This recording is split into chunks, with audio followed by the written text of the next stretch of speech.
जी doctor साहब, मैं पूछना चाहती हूँ कि अगर कहीं दिखाई देता है कि कोई एक्सीडेंट में अगर कोई मारा जाता है बुरी तरह से, तो कहा जाता है कि वो उसे उसका कर्मों का फल मिला है।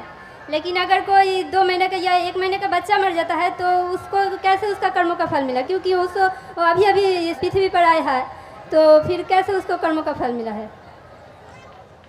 बहन का सवाल है कि अगर कोई इंसान एक्सीडेंट में मारा जाता है तो बोलते हैं कि उसे कर्मों का फल मिला है। अगर एक 2 दिन या 2 महीने का बच्चा अगर मर गया तो उसे कैसे कह सकते हैं कर्मों का फल? ये सवाल एक अहम सवाल था। और आप देखेंगे धार्मिक किताब चाहे कुरान या वेद में, कुरान में लिखा है कि इंसान इस दुनिया में आएंगे, इस दुनिया में जिएंगे और ये दुनिया आपके लिए इम्तिहान है। फिर आप मर जाएंगे, फिर आपकी अगली ज़िंदगी आखिरत में होंगी।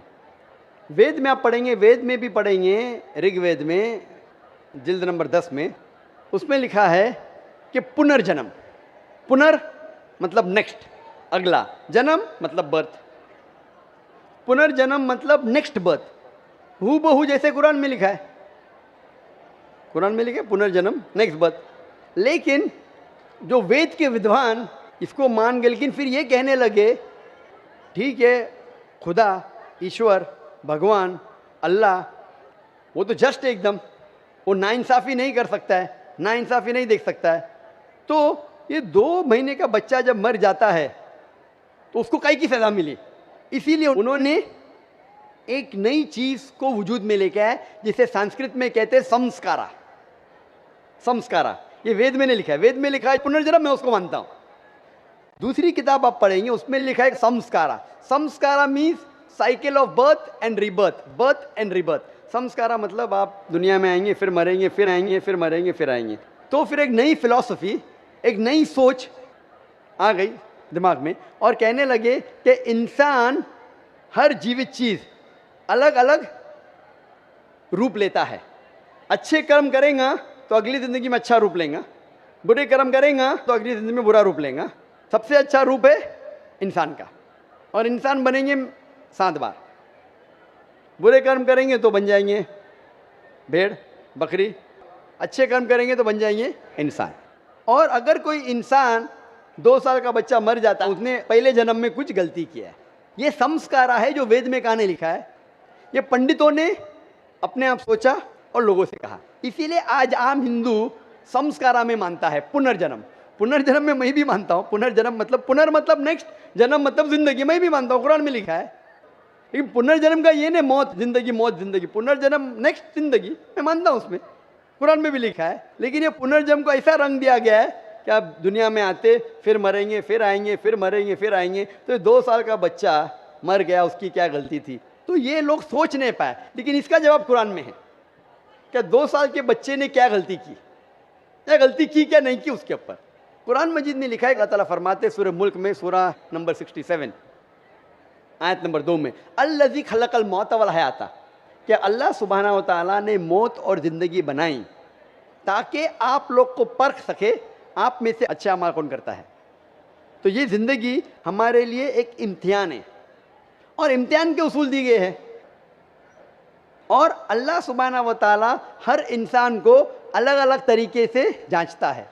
एग्जामिनेशन पेपर हर साल बदलता है क्या? नहीं बदलता है ना। अगर एग्जामिनेशन पेपर कठिन है, क्वेश्चन पेपर, तो उसका जो करेक्शन है वो एग्जामिनर आसान करता है। अगर एग्जामिनेशन पेपर आसान है तो करेक्शन कठिन होता है। तो इसी तरीके से कुछ लोग को अल्लाह ने गरीब बनाया, कुछ लोग को अमीर बनाया, कुछ लोग को सेहतमंद बनाया, कुछ लोग को बीमार बनाया। किधर भी नहीं लिखा है कुरान में क्या गरीब इंसान अच्छा है कि अमीर इंसान अच्छा, या सेहतमंद जन्नत में जाएगा या बीमार जन्नत में जाएगा। अल्लाह ताला जांचना चाहता है कि अगर मैं इसको अमीर बनाया तो कुरान का उसूल है उसको ज़कात देना चाहिए। 2.5% अपने निसाब से ज़्यादा जितना पैसा उसके पास है, 85 ग्राम सोना से ज़्यादा पैसा है, 2.5% उसको हर साल, हर कमरी साल उसको देना चाहिए ज़कात में। अमीर तो बन गया, वो गरीब आदमी को 0 देने का। तो ज़कात के सवाल जवाब में उस गरीब इंसान को 100 में से 100 मार्क्स, वो अमीर इंसान शायद देगा ही नहीं तो 0 मिल गया, बेचारा फेल हो जाएगा। या हो सकता है कि आधा देता है तो कम मार्क्स मिलेंगे। तो यहाँ हम बोलते गरीब इंसान, अरे बेचारा, बेचारा क्या, उसको 100 में से 100 मार्क्स मिल गए, ज़कात में उसको 100% मार्क्स, वो अमीर इंसान के लिए इम्तिहान है। इसीलिए अल्लाह के रसूल फरमाते कि गरीब इंसान को जन्नत जाना और आसान है बनिस्बत अमीर को। और जितने साहबा जो अमीर थे उनसे पूछताछ ज़्यादा होंगी। साहबा थे, अल्लाह के रसूल के करीब थे, फिर भी उनकी पूछताछ ज़्यादा हुई। अल्लाह ने पैसे दिए, क्या किया उसका तुमने? आप समझ रहे ना? तो इसीलिए अल्लाह ताला डिफरेंट लोग को डिफरेंट तरीके से टेस्ट करता है। कुछ आदमी को अच्छी सेहत देता है, कुछ आदमी को बीमार बनाता है। अभी एक इंसान है जो शादी करता है, दोनों मियाँ बीवी अल्लाह को मानते हैं, अच्छे काम करते हैं, उनका बच्चा पैदा होता है विद कंजेनाइटल हार्ट डिजीज, दिल की बीमारी से पैदा होता है। अभी वो बच्चा पैदा हुआ, 2 दिन का बच्चा है, उसको दिल की बीमारी क्यों? अल्लाह ताला टेस्ट कर रहा है उसके माँ बाप को। कुरान क्या आयत है कि तुम्हारे बच्चे, तुम्हारी दौलत तुम्हारे लिए इम्तिहान है, एक फितना है। फितना अरबी में मानी इम्तिहान, उर्दू में फितना के 2 मानी होते हैं, एक होता है फितना, एक होता है इम्तिहान। तो कुरान मजीद में फितना जब कहा गया वो इम्तिहान है। आपके बच्चे, आपकी दौलत आपके लिए इम्तिहान है। ज़्यादा दौलत है तो खैरात में देना चाहिए, बच्चे हैं तो आपके लिए इम्तिहान है। तो अल्लाह ताला टेस्ट करना चाहते उन मियाँ बीवी को कि अगर मैं उनके लिए ऐसा बच्चा पैदा करूं जिसको हार्ट डिजीज है, फिर भी वो मेरे पे ईमान लाते क्या नहीं? जितनी कठिन इम्तिहान उतनी डिग्री ऊंची। आप बीए के लिए अपेयर होंगे तो आपको सिंपल ग्रेजुएशन बीए मिलता है। अगर एमबीबीएस के लिए अपेयर होते, जैसा पास होते आपके नाम के आगे लगता है डॉक्टर, बट एमबीबीएस एग्जाम पास करना बीए से बहुत कठिन है। मैं भी एमबीबीएस पास किया, छोड़ दिया, लेकिन क्योंकि मैं डॉक्टर से और अच्छे मैदान में आ गया, दावत के मैदान में आ गया। वो जो कह रही है बहन, क्या वो 2 साल के बच्चे की क्या गलती, क्या उम्र क्या? कभी भी कुछ भी परेशानी किसी इंसान को आती है तो 2 चीज़ हो सकती है। हो सकता है कि वो उसके लिए पनिशमेंट है, पनिशमेंट, या उसके लिए इम्तिहान है, एक टेस्ट है। अगर मुश्किलात पेश आती है, हो सकता है कि वो सज़ा है उसके लिए या इम्तिहान है। अगर वो इंसान सही रास्ते पे है तो उसके लिए इम्तिहान है, अगर गलत रास्ते पे तो उसके लिए सज़ा है। तो हर इंसान को जब भी मुश्किलात पेश आती है उसे अपने गिरबान में झांक के देखना चाहिए, मैं कुछ गलती कर रहा हूँ क्या नहीं, मैं कुरान और हदीस के मुताबिक चल रहा हूँ क्या नहीं। अगर चल रहा हूँ तो बोलना अल्हम्दुलिल्लाह ये मेरा इम्तिहान है, अगर नहीं चल रहा हूँ तो भाई चलना शुरू कर। उसी तरीके से कुछ भी अच्छी चीज़ ज़िंदगी में होती वो 2 हो सकता है, इधर ये रिवॉर्ड है, रिवॉर्ड, या आपके लिए टेस्ट है। हो सकता है कि आपके लिए कोई इनाम है या आपके लिए इम्तिहान है। तो ये जो टेस्ट होता है, एक इंसान कार एक्सीडेंट में मर जाता है तो अल्लाह ताला बोलता है ये इंसान का टेस्ट है 40 साल के लिए। 40 साल जब पूरा हो जाता है उसका टेस्ट खत्म, घंटी बज जाती, वो एक्सीडेंट में मर गया। वो बच्चे का इम्तिहान 2 साल के लिए था, वो बच्चा मासूम है, कुछ गलती नहीं की जन्नत में जाएगा। टेस्ट था उसके वालिदैन के लिए, उसके माँ बाप के लिए, कि माँ बाप जब 2 साल का बच्चा मरता है फिर भी अल्लाह पे यकीन रखते क्या नहीं। तो वो बच्चा अगर कोई गुनाह नहीं करता वो डायरेक्ट जाता है जन्नत में। वो माँ बाप का टेस्ट है कि वो बच्चा मरने के बाद फिर भी अल्लाह पे यकीन रखते हैं क्या नहीं। तो वो उनके लिए इम्तिहान है।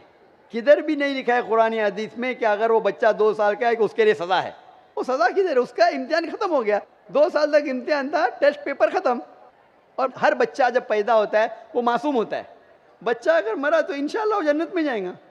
बड़े होने के बाद जब अल्लाह आपको जहन देता है, आपको सोचने की क़ुव्वत देता है, आप डिसीजन खुद ले सकते हैं। फिर अगर आप गलती किए तो आप जिम्मेदार है, अगर अच्छे काम किए तो आप जिम्मेदार है। इसीलिए जब आप बालिग होते हैं तो फिर आप पे जिम्मेदारी होती है कि आप अल्लाह सुब्हाना व तआला, खुदा ईश्वर की बात पे अमल कर रहे हैं क्या नहीं। आज इतना बड़ा मजमा है माशाअल्लाह, लाखों लोग, 5 लाख 10 लाख कितने पता नहीं, लेकिन माशाअल्लाह हज़ारों की तादाद में गैर मुस्लिम भी है, हज़ारों की तादाद में गैर मुसलमान भी है। आपने मेरा पैगाम सुना, अभी आप जब घर जाएंगे तो आपसे पूछ भी होंगी ना ऊपर से कि आपने पैगाम सुना, अमल किया कि नहीं। अगर पैगाम सही नहीं लगा तो सवाल क्यों नहीं पूछे, अगर सही लगा तो अमल क्यों नहीं किए। तो उस तरीके से अल्लाह ताला इम्तिहान लेता है लोगों का। अगर पैगाम सुनने के बाद फिर भी आप अमल नहीं करें तो आखिरत में आप जवाब क्या देंगे? आप ये नहीं बोल सकते ना मुझे किसी ने नहीं कहा। वो था एक जाकिर आदमी जो था, मुंबई से आया था, उसने तो कहा, तो आपने क्यों नहीं उसके ऊपर अमल किया? अगर उसका पैगाम गलत था तो क्यों नहीं उसे पूछा? तो मैं मेरा पैगाम पहुंचाने के अलावा आपको मौका देता हूं भाई पूछने के लिए, आप पूछ सकते हैं, तो मेरी जिम्मेदारी पूरी। फज़क्किर इन्नमा अंत मुज़क्किर, अल्लाह ताला कहते हैं कि रसूल से, चैप्टर नंबर 88 सूरह गाशिया में वर्स नंबर 21-22, फज़क्किर इन्नमा अंत मुज़क्किर, आपका काम है पैगाम पहुंचाना, हिदायत देना अल्लाह के हाथ में, तो मैं सिर्फ पैगाम पहुंचा रहा हूं। तो उस बच्चे की कोई गलती नहीं, ना उसने कुछ गुनाह किया, वो टेस्ट है, इम्तिहान है उसके वालिदैन के लिए। जिस तरीके से कुरान में कहा गया है कि आपके बच्चे, आपकी दौलत आपके लिए इम्तिहान है। खूब ध्यान से